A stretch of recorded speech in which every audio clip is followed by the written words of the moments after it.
اللہ تبارک و تعالی فی القرآن المجید والفرقان الحمید ما یفتح اللہ للناس من رحمت فلا ممسک لها وما یمسک فلا مرسل له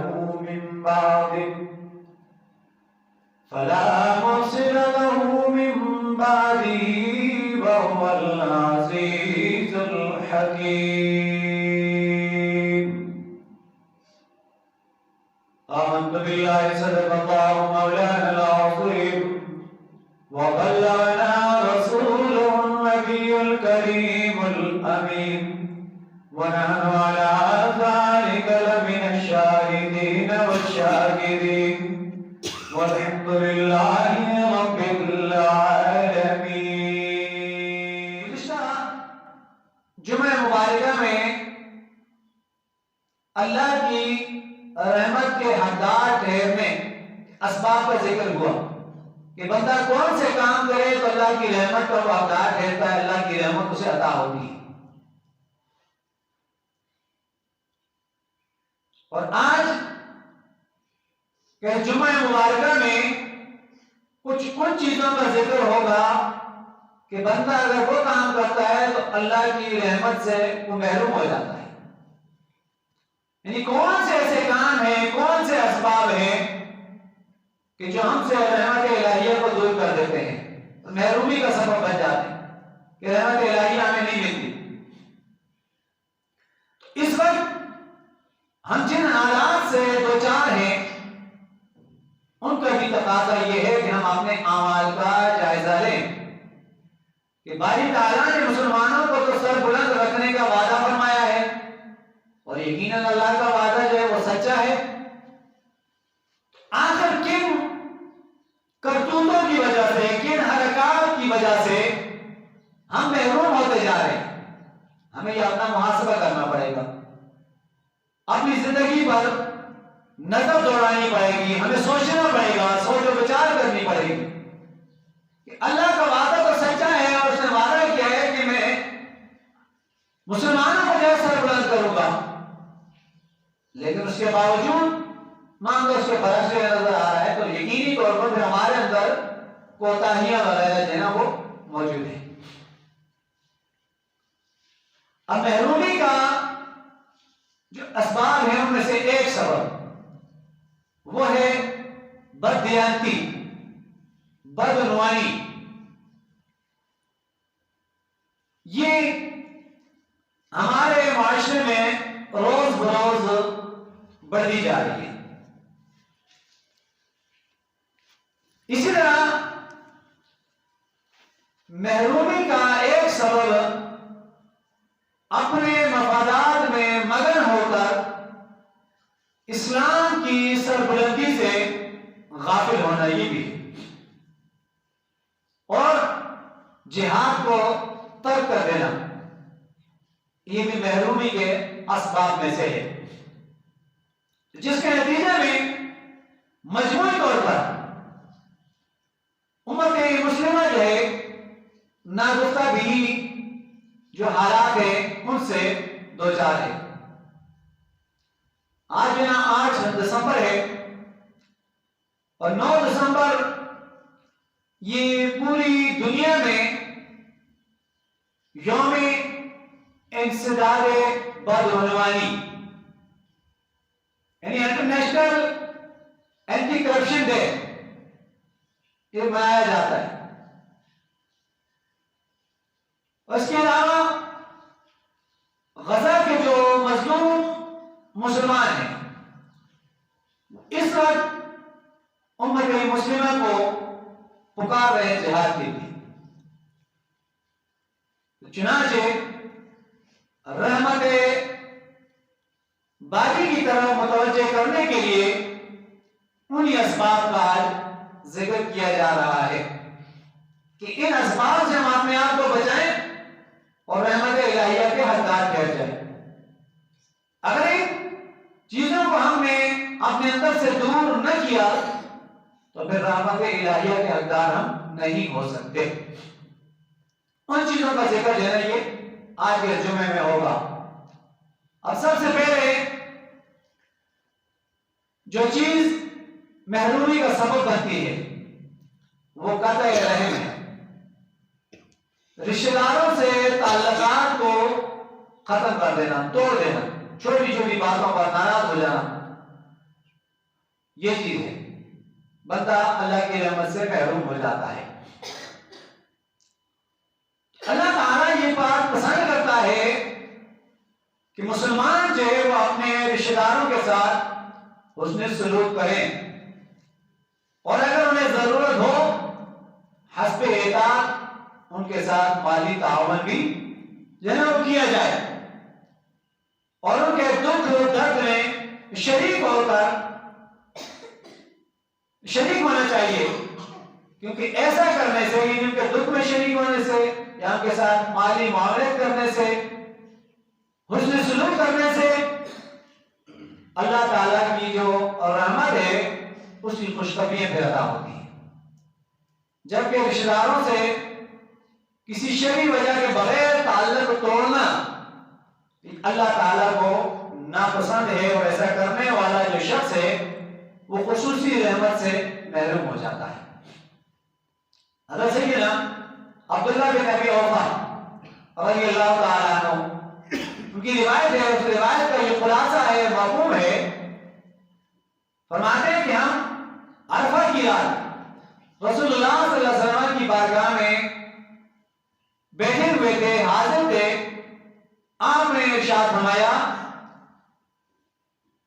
اِنَّا لَا نُحِلُّ لِرَجُلٍ قَاطِعَ رَحِمٍ إِلَّا قَامَ عَنْدَهُ، یعنی اگر یہاں کوئی قطع رحمی والا ہے، یعنی رشتہ داروں سے تعلق توڑنے والا ہے، وہ شخص موجود ہے تو وہ اٹھ کر چلا جائے، یعنی ہمارے درمیان نہ بیٹھا رہے، اٹھ کر چلا جائے یہاں سے۔ تو حضرت سیدنا عبداللہ بن ابی اوفا رضی اللہ عنہ فرماتے ہیں کہ ایک نوجوان اس جگہ، اس حلقے میں ایک کنارے پر جو ہے وہ بیٹھا ہوا تھا، پیچھے بیٹھا ہوا تھا، وہ اٹھ کر وہاں سے اٹھا، اپنی خالہ کے گھر میں چلا گیا۔ جب حضور صلی اللہ علیہ وسلم نے یہ فرمایا تو اٹھ کر اپنی خالہ کے گیا، اور جا کر حضور صلی اللہ علیہ وسلم کا فرمان اسے سنایا کہ حضور نے ایسا فرمایا ہے، اور ساتھ ہی اس نے معذرت بھی کی اپنی خالہ سے کہ میں معافی چاہتا ہوں کہ یہ جو تم سے تعلقات میں نے توڑے ہوئے تھے اس پر میں تم سے معافی چاہتا ہوں۔ اور پھر وہ واپس آ کر اپنی اسی جگہ پر بیٹھ گیا۔ یہ تھوڑی دیر گزری، گیا معافی مانگی، آ کر دوبارہ وہیں بیٹھ گیا۔ تو نبی کریم صلی اللہ علیہ وسلم نے اس شخص سے وجہ پوچھی کہ تم اٹھ کر گئے کیوں تھے اور واپس آ کر کیوں بیٹھے، جانے کا سبب کیا بنا ہے؟ تو اس نے آ کر اپنی خالہ سے جو معاملات کو اس کا عرض کیا کہ میرے ایسے ایسے جناب وہ معاملات تھے، یہ جو ہے وجوہات تھی، یہ اس وجہ سے میں اٹھ کر چلا گیا تھا۔ تو نبی کریم صلی اللہ علیہ وسلم نے فرمایا کہ بیٹھ جا، یقیناً تو نے جو ہے نا اچھا کیا، بے شک اس قوم پر رحمت نازل نہیں ہوتی جن میں قطع رحمی کرنے والا موجود ہو، یعنی جہاں رشتہ داروں سے تعلقات توڑنے والا بیٹھا ہوا موجود ہو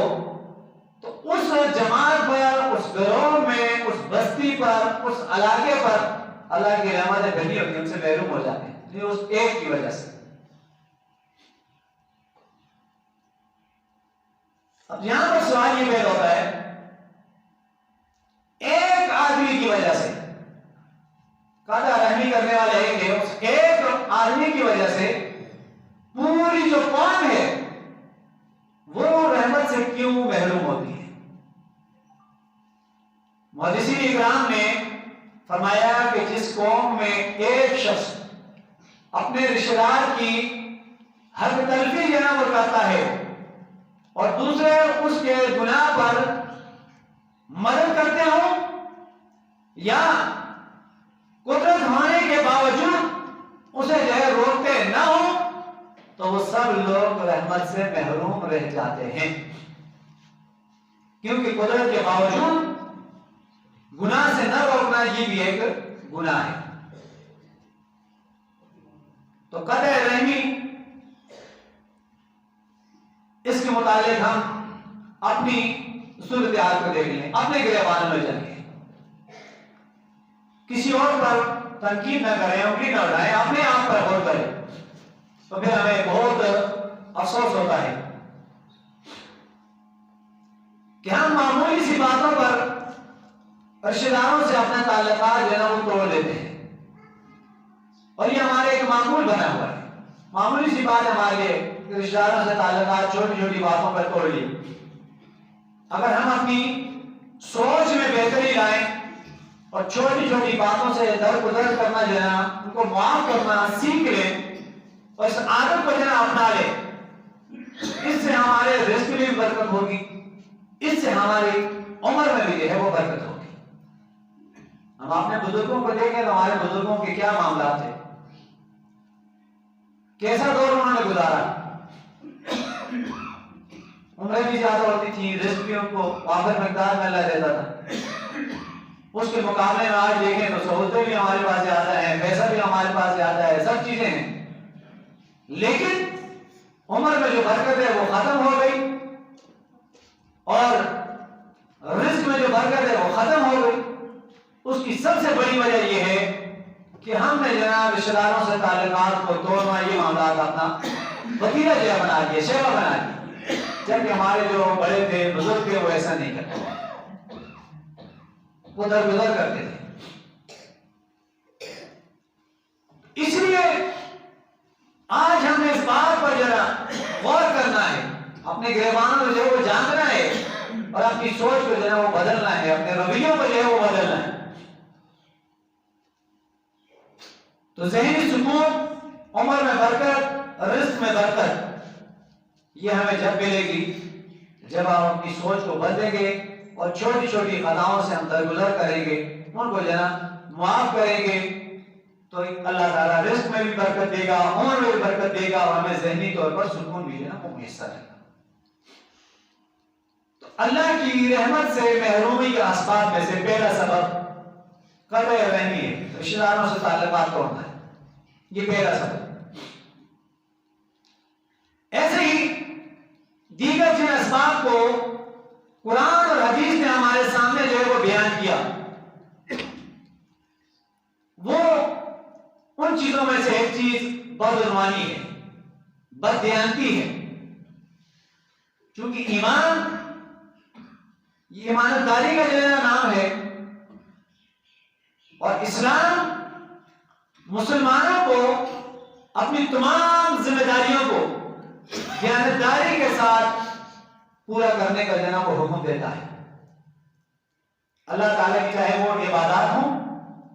یا بندوں کے ساتھ معاملات ہوں، نبی کریم صلی اللہ علیہ وسلم کے احکام کی پاسداری ہو، یا پھر بزرگان دین کی تعلیمات پر عمل ہو، گھریلو ذمہ داریاں ہوں یا دفتری امور ہوں، یا نجی سطح کے کام ہو یا سرکاری ڈیوٹی ہو، جتنی بھی چیزیں ہیں، اسلام نے تربیت فرماتا ہے کہ مسلمان تمام اپنے ان امور کو، ان کاموں کو دیانتداری کے ساتھ جو ہے نا وہ ادا کریں، دیانتداری کے ساتھ جو ہے نا وہ سر انجام دیں. اور جو شخص دیانتدار ہوتا ہے وہ دونوں جہانوں میں اللہ تعالی کی رحمتوں کا حقدار بن جاتا ہے، اس کو رحمتیں نصیب ہوتی ہیں، جبکہ بدعنوانی، بددیانتی رحمت اور برکت سے محرومی کا سبب جو ہے وہ بن جاتی ہے. بدعنوانی کرنے والا دنیا میں بھی ذلیل اور رسوا ہوتا ہے، اور روز قیامت بھی وہ شرمندگی اٹھائے گا. اللہ تعالیٰ نے قرآن کریم میں یہ ارشاد فرمایا وَأَنَّ اللَّهَ لَا يَهْدِي كَيْدَ الْخَائِنِينَ، بلا شبہ اللہ خیانت کرنے والوں کی سازش کامیاب نہیں ہونے دیتا.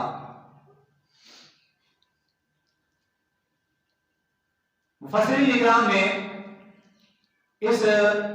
آیت مبارکہ کے تحت انہوں نے لکھا، تو کہتے ہیں کہ اس سے یہ معلوم ہوا کہ بددیانت شخص چاہے کتنی چالاکی سے کام کیوں نہ لے، بالآخر اس کا جو پردہ ہے وہ چاک ہو جاتا ہے اور اس کو ذلت اور رسوائی اس کا سامنا کرنا پڑتا ہے. یعنی دنیا میں بھی وہ ذلیل اور رسوا ہو ہی جاتا ہے، اور آخرت کی ذلت اور رسوائی ہو تو پھر اس کا مقدر ہے. وہاں تو کوئی بچ نہیں سکتا، وہاں تو کوئی چھپ نہیں سکتا. دنیا میں آج اپنے آپ کو چھپا لیں گے کسی بھی طریقے سے، چاہے کسی کو پیسہ دے کر اس کا منہ ہم بند کرا لیں،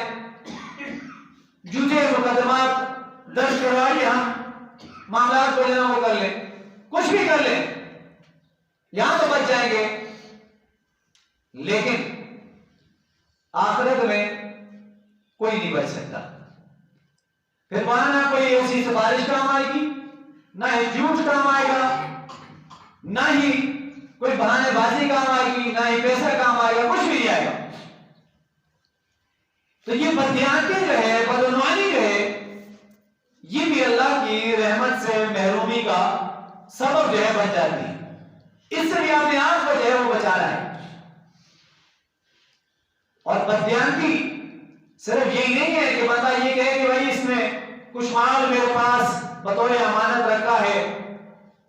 تو اس کو میں نے اگر پورا واپس نہیں کیا تو یہ بددیانتی کہلائی جائے گی. صرف یہی کام نہیں ہے، اس کی اور بھی کئی صورتیں ہیں. مثلا ایک استاد ہے، وہ تدریس کر رہا ہے، درس دے رہا ہے کہیں پر، اور وہ اس چیز کا اہل نہیں ہے، اور جان بوجھ کر شاگردوں کی تعلیم اور تربیت میں وہ کوتاہی کرتا ہے، تو وہ بھی اپنے اس منصب کے ساتھ خیانت کرنے والا ہے، بددیانتی کرنے والا ہے. صحافیوں نے بغیر تحقیق کے کسی خبر کو نشر کر رہے ہیں، آگے پھیلا رہے ہیں، تو یہ اس کے حق میں بدعنوانی ہے. کہ اس کا منصب، اس کا کام یہ تو نہیں تھا کہ کوئی بھی خبر آئی تو ایسے ہی اڑا دیا آگے، بلکہ اس کی تحقیق کرنی چاہیے کہ یہ ایسا ہے یا نہیں، پھر اس خبر کو آگے چلانا. یہ اس کے حق میں، اس کے معاملے میں بدعنوانی کہلائے گا، بددیانتی کہلائے جائے گی. ایسے ہی تاجر اور گاہک، اس کا معاملہ آ گیا کہ وہ جو بھی معاملات کر رہے تجارت میں، وہ اپنے گاہک کو جو کچھ بتائے یا دکھائے، یعنی دکھائے کچھ دے کچھ اور، تو ہے کہ یہ بھی وہ بددیانتی کر رہا ہے. دکھایا اس نے کچھ تھا، دے اس نے کچھ اور دیا، یہ بددیانتی کر رہا ہے وہ اپنے اس منصب کے ساتھ، جو اس کا پیشہ ہے اس کے ساتھ. ایسے ہی حکومت کے جو ذمہ دار ہیں، ہر ایک اپنے منصب، اپنے عہدے کے لحاظ سے اگر وہ اس کو صحیح طریقے سے انجام نہیں دیتا تو آپ نے اس عہدے میں جو ہے بددیانتی کر رہا ہے، آپ نے اس عہدے میں جو ہے بددیانتی کر رہا ہے، وہ جو اس کا منصب ہے اس کے ساتھ بددیانتی کر رہا ہے، اور اپنے منصب کا ناجائز استعمال ہے کر کے گویا کہ اس میں کرپشن وغیرہ جو ہے وہ کر رہا ہے. ایسے ہی ججز وغیرہ وہ لاعلمی میں فیصلہ کریں یا وہ ظالم کا ساتھ دیں، یہ بھی وہ اپنے منصب کے ساتھ بددیانتی کرتے ہیں. حدیث پاک کا مفہوم ہے کہ جج جو ہے نا وہ 3 قسم کے ہیں، ان میں سے ایک جنتی ہے، 2 جو ہے نا وہ جہنمی. ایک جنت میں جائے گا، 2 جو ہے کس میں ججوں کی، فیصلہ کرنے والوں کی جو منصف ہیں وہ جہنم میں جائیں گے. اب یہ صرف یہ نہیں ہے کہ جو عدالت میں بیٹھا ہے وہی جج، نہیں، کہیں پہ بھی جو شخص فیصلہ کر رہا ہے سب اس میں شامل ہے. ان کو چونکہ اگلے نے منصف بنایا ہے، فیصلہ اس کے حق میں دیا ہے، بھائی تو نے فیصلہ کرنا ہے، تیرے پاس ہم آئے. تو اب 3 قسم کے ہی ہو گئے.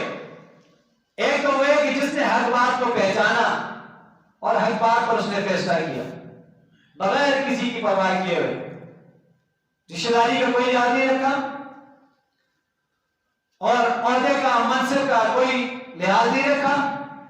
پیسہ اس کے راستے میں رکاوٹ نہیں آیا، جائیدادیں اس کے راستے میں رکاوٹ نہیں بنی، اس نے حق پر چلا فیصلہ کیا، تو یہ جو منصب ہے، یہ جو جج ہے جنتی ہے، اس نے حق کو پہچان کر حق کے ساتھ فیصلہ کیا۔ اب اگلے جو دو قسم کے جج ہیں جہنمی، ان میں سے پہلا وہ ہے کہ جس نے حق کو پہچانا اور پھر حق کے ساتھ اس نے فیصلہ نہیں کیا، سچ اس پر سب کچھ ظاہر ہو گیا کہ یہ حق ہے، یہ سچ ہے، لیکن فیصلہ اس کے خلاف کر رہا ہے، یہ جہنمی ہے۔ اور دوسرا جج جو اپنی جہالت اور لا علمی میں لوگوں کے فیصلے کیے جا رہا ہے، یہ بھی جہنمی ہے۔ یہ حدیث کا خلاصہ آپ کے سامنے رکھا ہے، تین قسم کے جج۔ تو اپنا جو منصب ہے اس منصب کو بھی جو ہے نا دیانتداری کے ساتھ جو ہے نا وہ پورا کرنا ہے۔ اگر دیانتداری کے ساتھ ہم اپنے اس منصب کو جو ہے نا پورا نہیں کرتے ہیں تو گویا کہ ہم بھی اس میں جو ہے نا وہ خیانت کر رہے ہیں۔ اور دیانتداری کی جو ترغیب ہے یا اس کی جو تربیت ہے،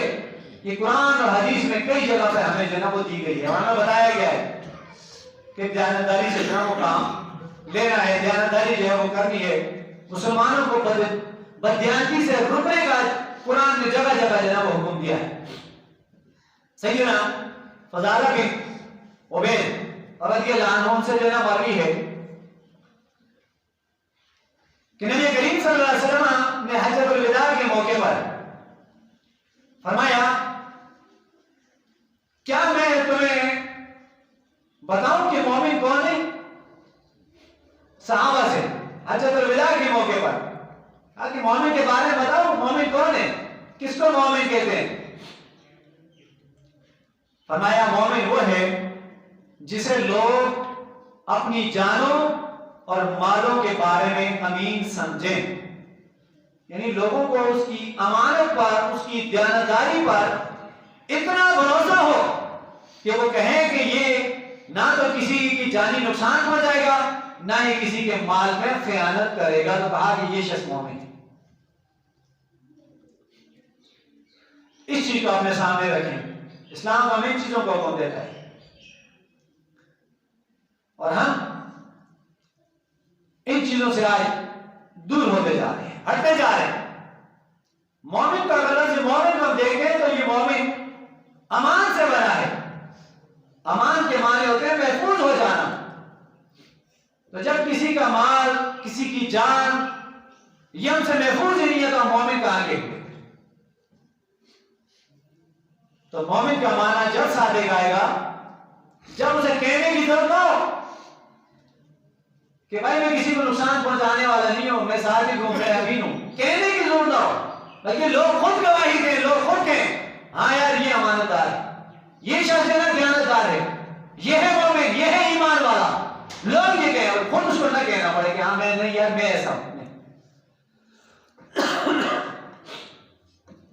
اور جو خائن شخص ہوتا ہے اس کے ساتھ بھی دیانتداری والا معاملہ کرنا ہے، ایسا نہ ہو